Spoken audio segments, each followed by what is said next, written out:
Hello दोस्तों, welcome to the channel easy medical study, जहाँ पे बहुत ही इजी वे में बहुत ही सिंपल तरीके से टॉपिक को कवर करके उसको एक्सप्लेन करके आप तक वो नॉलेज पहुँचा दिया जाएगा। लेकिन उससे पहले चैनल को सब्सक्राइब ज़रूर करें, शेयर करें और हाँ, वो जो बेल आइकन दिया हुआ है ना, वो भी ज़रूर दबा दें। और अगर वीडियो पसंद आए तो लाइक बिल्कुल ठोक देना। तो चलिए शुरू करते हैं।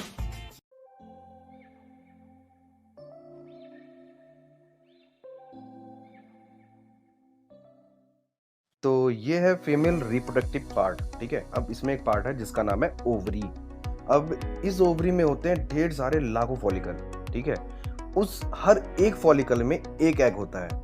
तो जब फॉलिकल मैच्योर हो जाता है तो उसमें से एक एग निकल के जाता है फैलोपियन ट्यूब में। अब क्या होता क्या है कि ये जो फॉलिकल्स होते हैं, ठीक है, ये जो फॉलिकल्स होते हैं ये मैच्योर होते हैं। हर मंथ एक फॉलिकल जाता है और हर मंथ एक फॉलिकल से एक एग निकलता है। तभी हर मंथ एक ही बार पीरियड्स आते हैं ना, तो मतलब कि एक ही एग बाहर निकलता है। तो फिर वो फॉलिकल ओवरी से बर्स्ट होता है और जैसे ही फटता है, जैसे ही फॉलिकल फटा, तुरंत वहां से वो अंडा बाहर निकलेगा, वो एग बाहर निकलेगा और ऊपर जो फैलोपियन ट्यूब लगा हुआ है ना, वो उसके टेंटिकल्स जो होते हैं वो उस एग को, उस अंडे को पकड़ लेते हैं, कैच कर लेते हैं।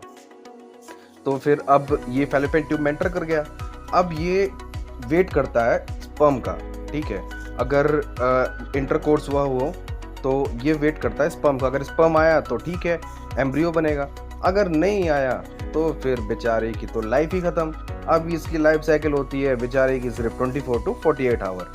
तो ये स्पर्म नहीं आया, कुछ हुआ नहीं, बेचारा उसके बाद फिर डीजनरेट हो जाता है, मतलब फिर खत्म कहानी उसकी। ओके, तो अब बात हम आगे करते हैं।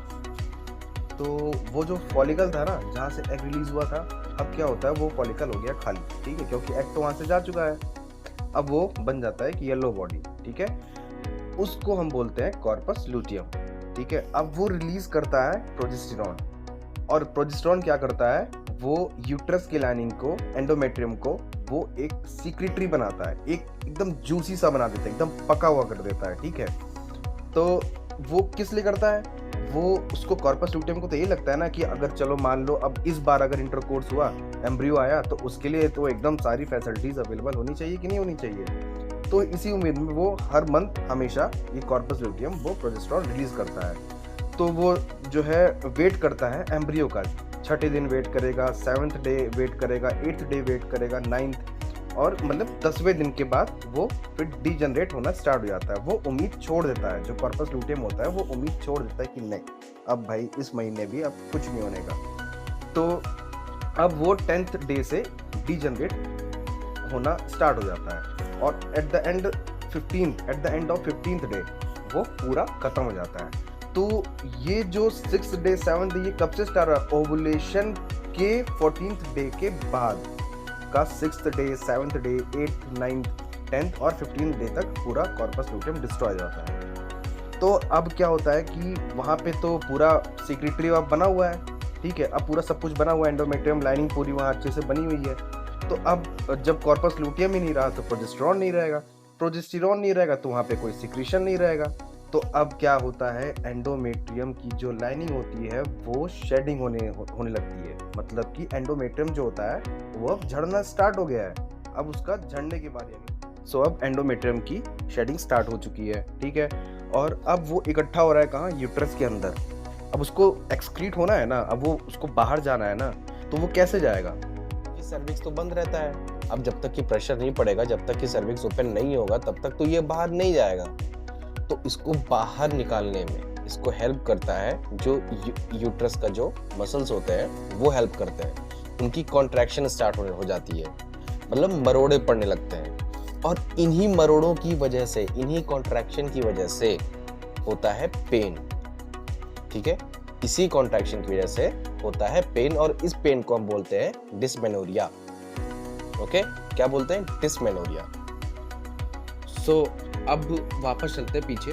जब फॉलिकल फटा था, जब वो एग रिलीज हुआ था फैलोपियन ट्यूब के अंदर। ठीक है, अब जब बर्स्ट हुआ, फॉलिकल बर्स्ट हुआ, मतलब एक तरीके से फॉलिकल को चोट लगी। और आपको पता ही है कि जब शरीर में, बॉडी में कहीं पर भी कहीं पर भी मतलब चोट लगता है ना, तो मीडिएटर्स ऑफ इन्फ्लेमेशन रिलीज होते हैं, जैसे साइटोकाइन्स हो गया या प्रोस्टाग्लैंडिन्स हो गए, ठीक है। तो यहाँ पे प्रोस्टाग्लैंडिन रिलीज होता है। अब ये प्रोस्टाग्लैंडिन जैसे रिलीज होता है, ये ब्लड के थ्रू सर्कुलेट होते हुए ये पहुंच जाता है कहाँ पे, वहाँ पे जो लाइनिंग थी, यूट्रस की जो लाइनिंग थी उस जगह पे पहुंच जाता है, और उसके बाद वो एंटर कर जाता है उस स्मूथ मसल्स में, और ये प्रोस्टाग्लैंडिन्स कॉज करते हैं स्मूथ मसल्स के कॉन्ट्रैक्शन में। ये हेल्प करते हैं स्मूथ मसल को कॉन्ट्रैक्ट होने में, ठीक है। मरोड़े इसी की वजह से आती है, ओके। अब जब ये फॉलिकल जब फटा था ना, तो अब जाहिर सी बात है जब चोट लगी तो खून भी निकलेगा। तो ये जो खून निकला है जब फॉलिकल फटा है, ये खून कहाँ जाता है, ये जाके गिरता है पाउच ऑफ डगलस में, ठीक है। ये खून जाके गिरता है पाउच ऑफ डगलस, मतलब कि या तो कभी क्या होता है, ये कभी लेफ्ट साइड गिरेगा या तो कभी राइट साइड गिरेगा। तो जिस साइड भी ये गिरेगा, जैसे इस मंथ लेफ्ट साइड गिरा, अगले मंथ राइट साइड गिरा, ऐसा होता है। तो जिस भी साइड ये गिरता है, ये ब्लड पे होता है इरिटेशन, ओके। इस इरिटेशन को, इस पेन को हम बोलते हैं मिटलशमर्स, ओके, मिटलशमर्स।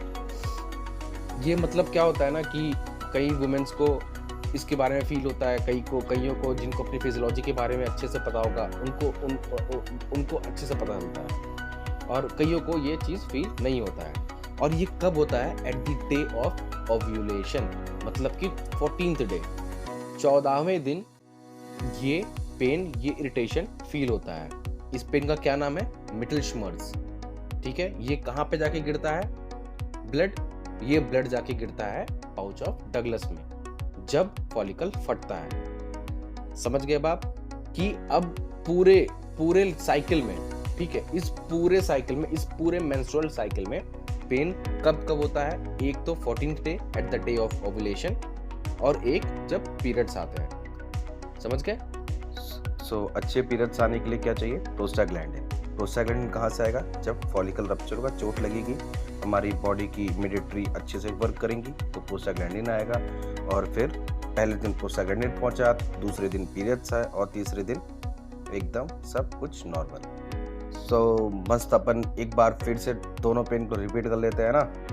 तो पहला पेन मिटलशमर्स, दूसरा पेन डिस्मेनोरिया। मिटलशमर्स कब, जब फॉलिकल को चोट लगती है, ब्लड थोड़ा सा गिरता है, पाउच ऑफ डगलस में इरिटेशन होती है, और पेन होता है, कब होता है, at the 14th day on the day of ovulation.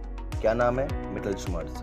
दूसरा पेन डिस्मेनोरिया, कब होता है, जब ब्लड शेडिंग होती है, एंडोमेट्रियम झड़ता है। क्यों होता है, स्मूथ मसल कॉन्ट्रैक्शन की वजह से, मरोड़े पड़ती हैं। किसकी वजह से होता है, प्रोस्टाग्लैंडिन की वजह से, ठीक है। समझ में आ गया ना। ओके, अब मिलते हैं अपन नेक्स्ट वीडियो में किसी नए मस्त अच्छे से टॉपिक पे, ठीक है।